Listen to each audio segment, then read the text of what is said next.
In the spring of 1943, smoke rose over the ruins of Warsaw as thousands of Jewish men and women faced the might of the Nazi army. Amidst the chaos stood Mordechai Anielewicz, a young leader with no military training, commanding the desperate resistance that turned the Warsaw Ghetto into a battlefield of courage and defiance. In the heart of occupied Poland, beneath the gray skies of 1940, Warsaw was already a city suffocating under Nazi rule. Streets once alive with Jewish culture, commerce, and laughter were stripped of color, replaced by the echo of boots, barking commands, and fear. The German occupation had reduced life to survival, and the Jewish population, numbering more than 400,000, found themselves trapped within walls that stretched 16 kilometers, sealing them off from the rest of the city. The Warsaw Ghetto became the largest of its kind in Nazi-occupied Europe, an urban prison where hunger, disease, and despair claimed thousands every month. Yet even in that darkness, the human spirit refused to vanish completely. In the cramped apartments and hidden basements, a generation of Jewish youth began to whisper the language of resistance, daring to believe that dignity could still be defended, even when life could not. Among them was a young man named Mordechai Anielewicz. Born in 1919 in Wiskow, Poland, he grew up in a working-class Jewish family that valued education and community. As a teenager, he joined Hashomer Hatzair, a Zionist youth movement that taught self-reliance and the dream of a Jewish homeland in Palestine. Mordechai was intelligent, disciplined, and fiercely idealistic, quickly rising through the ranks to become one of its most respected leaders. When the German army invaded Poland in September 1939, he was just 20 years old. Like many others, he watched his world collapse within weeks as Polish forces surrendered and German occupation policies turned Jews into targets for humiliation, segregation, and death. In the early years of occupation, Mordechai focused on education and underground activities, trying to preserve a sense of purpose among Jewish youth. But by 1941, reports began to reach Warsaw of mass shootings in the east, whole communities wiped out by Einsatzgruppen death squads. Refugees spoke of pits filled with bodies and villages burned to the ground. The stories seemed too horrific to be real, yet soon came confirmation from survivors and couriers the Nazis were not just isolating Jews, they were exterminating them. In 1942, these rumors became undeniable truth when the deportations from Warsaw began. In July 1942, German forces launched Operation Reinhard, the systematic deportation of Jews from the Warsaw Ghetto to the Treblinka extermination camp. At first, they claimed the people were being resettled for work. Loudspeakers blared instructions for families to gather at the Umschlagplatz railway station with limited belongings. Within days, thousands were herded into cattle cars under the watch of German soldiers and Jewish police collaborating under duress. It was only later that the horrifying truth spread. None of the deported were ever seen again. By September, more than 250,000 Jews had been sent to their deaths at Treblinka. The ghetto that had once held over 400,000 people was now reduced to barely 60,000. Those who remained were mostly young, determined, and aware that deportation meant certain death. The illusion of survival had ended. In the ashes of those lost, a new idea began to take shape, not of escape, but of resistance. Mordechai Anielewicz, now 23, emerged as one of the center figures in this transformation. He helped unite several underground youth movements into a single organization known as the WWII Dowska Organizacja Bojowa, or Jewish Fighting Organization, WWII for short. It was founded on the principle that Jews could no longer rely on the outside world for salvation. If they were to die, they would die fighting. Mordechai's charisma and clarity of purpose earned him the trust of those around him. He was not a soldier, nor did he possess formal combat training, but he understood morale, leadership, and the power of a shared cause. The WWII began to organize in secret, gathering weapons smuggled through the Polish underground, though these were pitifully few: pistols, grenades, and homemade explosives. Each bullet was precious, each weapon a symbol of defiance. They trained in abandoned buildings and cellars, using what little they had to prepare for an inevitable confrontation. Outside the ghetto walls, the Polish Home Army, the Armia Krajowa, observed their efforts with cautious sympathy. Some Polish resistance groups provided limited assistance, smuggling weapons and intelligence, but anti-Semitism and fear often hindered deeper cooperation. Within the ghetto, the UOB also had to contend with the Jewish Council and the Jewish Ghetto Police, both of whom operated under German orders. The Germans maintained a brutal hierarchy of control, turning survival itself into a moral trap. For Mordechai and his comrades, this only deepened their resolve. They began publishing underground newspapers, distributing information, and teaching young fighters to resist fear. By January 1943, the next wave of deportations began. German forces entered the ghetto once more, expecting compliance. This time, they met gunfire. In the narrow streets and alleys, UOB fighters ambushed the Germans, killing several before retreating through hidden tunnels. Though the battle was small, it marked the first organized Jewish ISD within the ghetto. The shock of resistance forced the Germans to withdraw temporarily. For those left alive, it was a moment of revelation the enemy could bleed. For the first time, Jewish fighters had disrupted the machinery of extermination. In the weeks that followed, the ghetto transformed itself. Fighters built bunkers beneath ruins and them through underground passages. Civilians stored food, water, and medical supplies. Families helped conceal ammunition beneath floorboards. The UOB, numbering around 750 young men and women, prepared for the inevitable return of the Germans. Mordechai Anielewicz established his headquarters at 18 Miai Street, a nondescript apartment building that became the nerve center of resistance. His letters from this period reveal a man fully aware of what was to come. He wrote that they knew they could not win, but they could choose how they would die. On April 19, 1943, the eve of Passover, the Germans launched their final assault.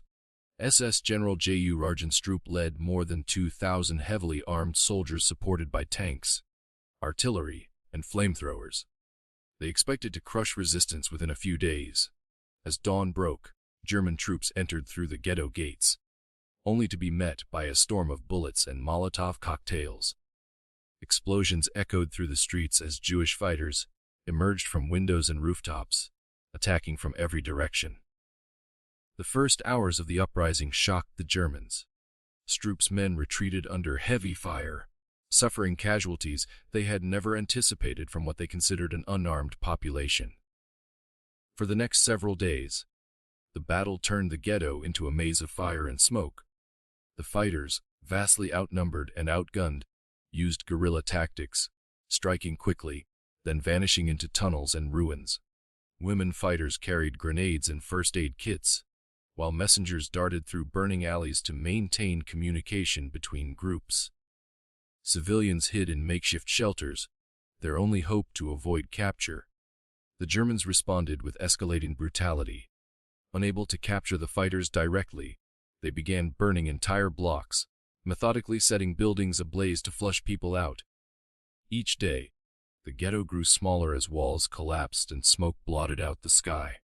Mordechai moved constantly, coordinating units, boosting morale, and writing dispatches that chronicled their struggle. Despite the chaos, he maintained discipline among his fighters. They had no illusions of victory. Each day survived was its own triumph. The sound of gunfire and collapsing buildings, mixed with the cries of the wounded and the roar of flames. In letters smuggled out, Mordechai described the scene as one of both horror and pride. The Jewish people, abandoned by the world, were fighting back with whatever they had. As the weeks passed, the situation grew desperate. The Germans began to flood the underground bunkers with gas, forcing survivors to the surface where they were shot or captured. Those who tried to flee through the sewers faced smoke grenades and explosives. By early May, the resistance had been reduced to scattered pockets. On May 8, German troops surrounded 18 Mia Street, the UOB command bunker. Inside were Mordechai Anielewicz and dozens of his closest fighters. Realizing that escape was impossible, they refused to surrender. Instead, they took their own lives to avoid capture. Mordechai was 24 years old. When the Germans finally declared victory, the Warsaw Ghetto no longer existed. Stroop's report to Heinrich Himmler was titled, "The Jewish Quarter of Warsaw is No More." In it, he described the destruction with cold precision: over 56,000 Jews killed or captured, thousands of buildings destroyed, and tons of rubble where a city once stood. Yet beneath that rubble lay something the Nazis could not annihilate: the proof that resistance had existed, that dignity had survived even in the face of annihilation. In the aftermath, a few survivors escaped through the sewers and joined the Polish resistance in the forests. The story of the uprising spread quickly through occupied Europe, becoming a symbol of defiance. Though the ghetto was destroyed, the act of resistance resonated far beyond Warsaw. It challenged the myth that Jews had gone to their deaths without fighting. The courage of Anielewicz and his fighters became a beacon of hope for oppressed people everywhere. Years later, when the Red Army liberated Warsaw in 1945, the ghetto remained a field of ruins. Beneath the debris at WWII Street, the remains of the command bunker were found. In the years that followed, a mound of earth was raised over the site, known today as the Monument to the Heroes of the Warsaw Ghetto. At its center stands a stone memorial inscribed with Mordechai's name, a young man who, in the darkest moment of history, became the face of defiance. The Warsaw Ghetto Uprising did not alter the course of the war, nor did it save the lives of those trapped within its walls. Yet its impact on history was immeasurable. It exposed the moral strength of a people determined to fight for their humanity. The uprising also inspired later revolts in Treblinka, Sobibor, and other Nazi camps, where prisoners, learning of Warsaw's defiance, chose to rebel against impossible odds. In the years after the war, survivors and historians reconstructed the story from fragments, letters, diaries, and testimonies smuggled from the ruins. Among the most powerful was Mordechai's final message, written shortly before his death. In it, he expressed pride that the Jewish youth had defended the honor of their people, proving that even in total darkness, resistance was possible. Today, his words remain one of the most haunting testaments of courage during the Holocaust. The memory of Mordechai Anielewicz and the fighters of the Warsaw Ghetto endures not only in books and monuments, but in the moral conscience of humanity. They fought not for victory, but for the right to define their own end, to turn despair into defiance, and to remind the world that even when life is stripped away, the will to resist cannot be extinguished. When the fires of the Warsaw Ghetto finally subsided, only silence remained. A silence heavy with ash, smoke, and the weight of the dead. The ruins were still smoldering when German soldiers marched through the empty streets, searching for any trace of resistance. What had once been a city within a city was now a wasteland of broken walls and unrecognizable debris. The ghetto, once filled with hundreds of thousands of people, now held little more than ghosts. Beneath the rubble, in the collapsed bunkers and sewers, lay the remains of the men and women who had chosen to fight rather than surrender. At 18 WWII Street, the Germans uncovered the bodies of Mordechai Anielewicz and his comrades. They left them where they fell, sealing the entrance with explosives, unaware that this underground grave would one day become a monument to defiance. In the weeks that followed, German soldiers continued to hunt survivors. Pockets of resistance still lingered in the ruins, small groups of fighters who had escaped capture during the final assault. Some hid in the remains of burned buildings, emerging only at night to search for food or attempt escape through the city's labyrinthine sewer system. Others joined the Polish resistance, continuing their fight beyond the ghetto walls. For those who survived, survival itself became an act of rebellion. Every breath taken outside the ghetto was a rejection of the Nazi plan to erase them completely. The destruction of the Warsaw Ghetto marked a turning point in Nazi policy and Jewish resistance alike. The German authorities, shocked by the scale of defiance, used the event to justify even harsher measures across occupied Poland. Heinrich Himmler ordered that all remaining ghettos be liquidated more swiftly, fearing further uprisings. Across the general government territory, Jewish communities that had once numbered in the hundreds were systematically deported to extermination camps. Yet word of the Warsaw Uprising traveled fast, carried by couriers, underground networks, and witnesses who had escaped. In ghettos like Białystok, Vilna, and Krakow, whispers spread that the Jews of Warsaw had fought back. These whispers ignited sparks in other places of despair. In Treblinka, where hundreds of thousands had already been murdered in gas chambers, prisoners began to plan their own revolt. Inspired by the courage of Warsaw's fighters, they studied guard routines, smuggled weapons, and plotted escape. On August 2, 1943, just 3 months after the fall of the ghetto, Treblinka erupted in flames as inmates rose against their captors. Though most were killed, several hundred managed to flee into the forests. Similar uprisings followed in Sobibor and other camps, each echoing the defiance that had begun in Warsaw's burning streets. Meanwhile, in the ruins of Warsaw itself, the Germans began a systematic operation to erase all traces of the ghetto. Thousands of forced laborers were brought in to demolish buildings, clear rubble, and recover valuables from the debris. The operation, known as Ghetto Action, lasted months. Bricks were salvaged and sent to other parts of the city. Metal was melted down. Human remains were gathered and burned. The area was so completely destroyed that by 1944, little remained to show that a community had ever existed there. Only fragments of walls, staircases leading to nowhere, and the faint outlines of streets remained visible beneath the weeds. Yet history refused to vanish with the bricks. Beneath the ruins, hidden archives survived. The Ringelblum Archive, a secret collection of documents, diaries, photographs, and testimonies buried in milk cans and metal boxes by Jewish historians led by Emanuel Ringelblum. These archives contained the voices of those who had lived and died inside the ghetto, chronicling their daily struggles, starvation, and final resistance. When the cans were discovered years after the war, they provided a window into a world deliberately destroyed, preserving the human experience that the Nazis had tried to erase. Outside Poland, news of the uprising reached the Allied nations slowly. Underground reports smuggled through occupied Europe made their way to London and New York, where Jewish organizations and resistance networks tried to raise awareness. Newspapers published brief accounts of a desperate battle in Warsaw, but details were scarce. For many abroad, the notion that untrained civilians had fought German troops for nearly a month seemed impossible.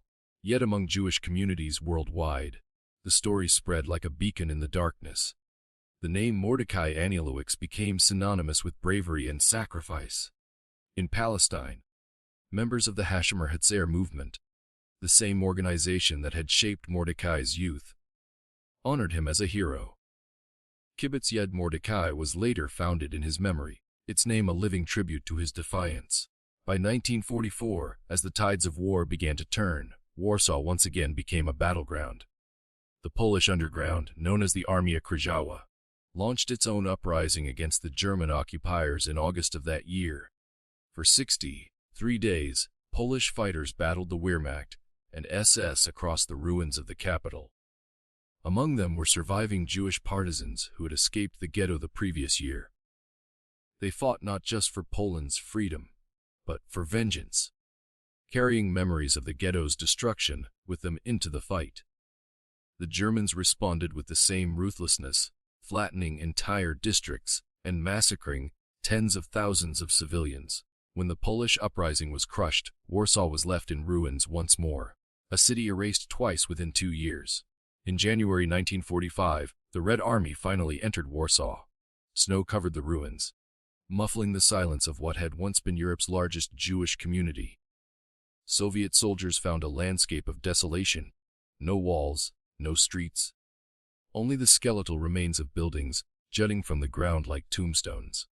Beneath the rubble, they discovered bunkers, charred bones, and the remains of thousands who had fought and died. Among them, buried deep below Mia Street, was the site of the EOB command bunker. The Soviets marked it briefly, but the true recognition of what had happened there would come years later. As survivors began to emerge from hiding and return from camps, they faced a city that no longer resembled home. Out of the millions of Polish Jews who had lived before the war, only a fraction remained alive. Many of them returned to Warsaw to find their families gone, their neighborhoods obliterated, and their history reduced to dust. Yet they began to rebuild, physically, emotionally, and spiritually. In 1946, efforts began to recover remains from WWII Street, but the underground bunker was so deep that it could not be fully excavated. Instead, the area was left as a mound of earth, a mass grave for those who had fought until the end. It became known as the Anielewicz Mound. The early post-war years in Poland were marked by both remembrance and repression. The new communist regime sought to control historical narratives, emphasizing collective resistance against fascism while downplaying specifically Jewish suffering. For a time, the story of the Warsaw Ghetto Uprising was folded into the broader account of Polish heroism. The individuality of Jewish resistance was often silenced. Yet survivors and historians fought to preserve the truth. They wrote memoirs, recorded testimonies, and reconstructed the events from memory. Figures like Marek Edelman, one of the UOB's surviving leaders, became crucial voices in preserving the authentic story. Edelman, who had escaped through the sewers and later joined the Polish uprising, described in detail the courage of his comrades and the impossible choices they faced. In Israel, the story of the uprising took on deep symbolic meaning. For the Jewish people rebuilding their lives in a new homeland, the Warsaw fighters represented the embodiment of resilience. Monuments were built, schools were named after the heroes, and the anniversary of the uprising became a day of remembrance. Mordechai Anielewicz, whose body had never been recovered, became a national symbol of defiance. His name was etched into memorials across the world, from Yad Vashem in Jerusalem to monuments in Europe and America. The image of the young commander, standing amid the ruins of the ghetto, entered the collective memory of humanity. The Ringelblum archive, unearthed in the years after the war, added another layer to the story. Inside the rusted cans were letters, essays, and lists that detailed the daily reality of ghetto life. They revealed the human dimension of resistance. The hunger, the fear, the longing, and the courage that coexisted within those walls. These documents confirmed much of what had been told by survivors, solidifying the uprising's historical record. Through them, the voices of the dead continued to speak, ensuring that the events of 1943 could never be forgotten or denied. As Europe rebuilt itself in the 1950s and 1960s, the physical remnants of the ghetto disappeared under new construction. The Murano district, once the heart of Jewish Warsaw, was rebuilt with modern housing blocks. Yet beneath the foundations lay the bones of the past. Survivors visiting the city often found it unrecognizable, the streets renamed and the landmarks erased. Still, memory persisted. Each year on April 19, people gathered at WWII Street to honor the anniversary of the uprising. Wreaths were laid on the mound, candles were lit, and the names of the fallen were read aloud. The site became not only a symbol of Jewish resistance, but also a reminder of the human cost of hatred and tyranny. In 1948, the monument to the ghetto heroes was erected near the site of the uprising, designed by sculptor Nathan Rappaport. Its massive bronze figures depict fighters in the moment of rebellion. Muscles strained, faces determined, flames rising behind them. At the center stands a figure modeled after Mordechai Anielewicz, his stance defiant, holding a grenade in his hand. Behind him, carved in stone, are the faces of civilians, old men, women, and children, representing those who suffered and perished. When the monument was unveiled, it stood among the ruins of the city, facing what had once been the ghetto wall. It remains one of Warsaw's most powerful memorials, a place where silence speaks louder than words. Over the decades, historians continued to piece together the details of the uprising. Diaries, letters, and military reports revealed the complexity of what had happened inside those walls. It became clear that the uprising had not been a single, unified event, but a patchwork of small groups acting with courage beyond imagination. Fighters as young as 15 had taken up arms. Women had served as couriers, medics, and combatants. Families had sheltered the wounded despite knowing it meant death if discovered. The uprising lasted from April 19 to May 16, 1943. 28 days that changed the course of Jewish resistance forever. General G.U. Argent's troops' report to Himmler, which included photographs of the destruction, was later used as evidence at the Nuremberg trials. The images, buildings in flames, soldiers dragging civilians from bunkers, captured fighters lined up before execution, became some of the most haunting documentation of the Holocaust. Stroop himself was captured by the Americans after the war, extradited to Poland, and executed in 1952 for war crimes. His detailed report, meant to glorify his own actions, instead became one of the most damning pieces of evidence against him. The memory of Mordechai Anielewicz endured not only in monuments, but in the generations that followed. His letters, preserved by friends and comrades, offered glimpses into his mind during the uprising. In one of his final writings, he described the pride he felt in seeing young Jews take up arms and the sorrow of knowing their end was near. These letters, written in Yiddish and Hebrew, were later translated and published, giving the world a direct voice from within the inferno.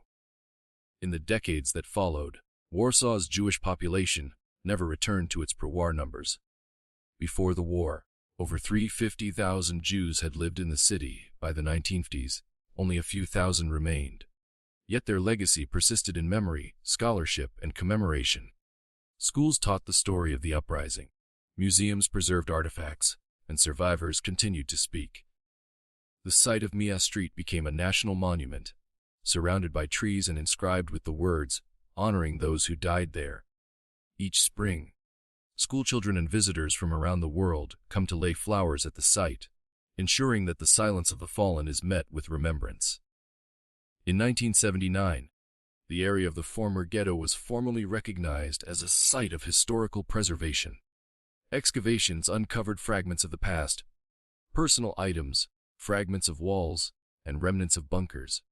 Each discovery added new dimensions to the story, reminding the world that beneath modern Warsaw lay the hidden city of the dead.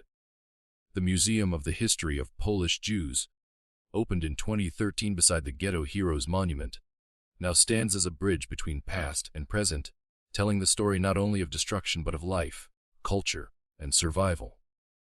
80 years after the uprising, the name Mordechai Anielewicz continues to carry the weight of defiance. His life, brief yet monumental, encapsulates the spirit of those who refuse to vanish quietly. The Warsaw Ghetto Uprising remains one of the most documented and remembered acts of resistance during the Holocaust, its legacy extending far beyond the confines of time and geography. It stands as a reminder that courage is not measured by the chance of victory, but by the will to resist in the face of certain defeat. And so, where once stood the walls of confinement, now stand walls of remembrance. Where the echo of gunfire once rolled through narrow streets, the sound of footsteps now marks the path of those who come to remember. Beneath their feet lie the ashes of a generation that chose to fight for its humanity, led by a young man who understood that even in death, defiance could be eternal. As the years passed, the story of the Warsaw Ghetto Uprising became one of the defining symbols of human resistance during the Holocaust. The mound at Mia Street remained untouched, a silent grave over the buried command bunker, where Mordechai Anielewicz and his fighters met their end. Each year on April 19, survivors, families, and foreign dignitaries gathered there, their voices trembling as they recited the names of those who had fallen. The soil beneath them, once soaked with fire and blood, had become sacred ground. Across Europe, the name of Anielewicz was etched into memorials, schools, and streets, transforming him from a figure of tragedy into a timeless emblem of courage. In Poland, as communist rule tightened its grip, remembrance took on different forms. For decades, the uprising's Jewish identity was obscured, folded into the larger narrative of Polish suffering under Nazi occupation. Yet in quiet gatherings, and in the whispered words of survivors, the truth endured. They spoke of the narrow alleys of the ghetto, of the youth who smuggled weapons through sewers, of the families who burned rather than surrender. When political change came in the late 20th century, the voices long silenced finally rose again. Commemorations returned to their roots, recognizing the uprising as a uniquely Jewish of defiance, carried out against impossible odds. In Israel, the legacy of the Warsaw fighters became part of national memory. At Kibbutz Yad Mordechai, established by members of the same youth movement that had nurtured Anielewicz, visitors walked through exhibits that reconstructed the bunkers and streets of the ghetto. Each stone and photograph told a story of endurance. Young soldiers in training stood before his statue, learning not just about the war, but about the moral weight of resistance. The uprising's anniversary was marked each year with sirens, torches, and readings of letters written in the final days of the battle. Those words, simple, unpolished, filled with both fear and pride, spoke across generations, connecting the present to the defiant voices of 1943. After the fall of communism, Poland began to confront its wartime past with renewed honesty. Excavations at former ghetto sites uncovered remnants of the uprising, rusted shell casings, fragments of weapons, personal belongings charred by fire. Each discovery deepened understanding of how the battle had unfolded. The Warsaw Ghetto itself, once erased from the city map, was reintroduced into the nation's collective memory. Streets were renamed, plaques were placed, and museums devoted entire sections to the uprising. International visitors came to walk the same paths where the last fighters had stood, their steps tracing the faint outlines of walls that no longer existed. 80 years after the flames of Warsaw faded, the story of Mordechai Anielewicz and his comrades endures not as legend, but as history carved into the conscience of humanity. The ruins that once symbolized annihilation now stand as a testament to human will, the will to live, to resist, and to be remembered. In the silence of Mia Street, beneath the earth that conceals their final stand, the spirit of the Jewish fighting organization still lingers, echoing through time with the same unyielding resolve that once defied an empire.